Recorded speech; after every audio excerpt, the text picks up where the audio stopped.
Well, we're already on to the fourth tip in Christine's book, Positive Practice. So her fourth tip is called timing. And I felt like this had to do with how practice ends. So ending practice.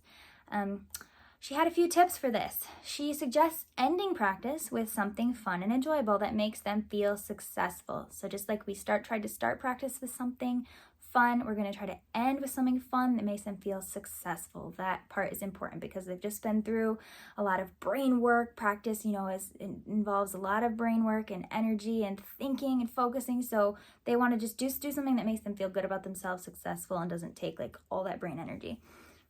So a few ideas of something that could fall into that category is let them pick the last thing to do. Okay, that's always a good option. Give them some time for improv or free play at the piano to just play around and goof off and do whatever they want to at the piano. You can also let them learn something by ear. So work on sounding something new out if that's something that they enjoy, or doing a little bit of sight reading if that is fun to them.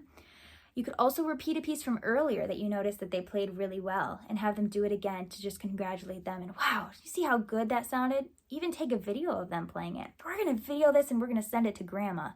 Something like that. They need to feel successful and just really like you're celebrating the time together.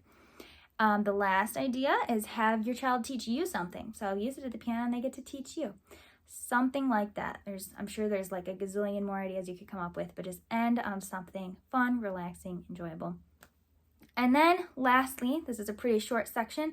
Ideally, try to end the practice before your child is asking for it to end. So they're begging, like, oh, I'm so tired. Can we just get over with this? Try to assess where they're at in their focus and their attention span and cut it down, cut the time off before they are like really losing it and begging for it to be over. So just keep it short. Short is better than going too long and having struggle and tears. So just gauge where they're at, and you can always come back and try to do 5 minutes later if you feel like that would work, but better to end before they are really needing it to end. All right, well, that is the end of part 4. So I'll see you guys next week for the last installment of the book.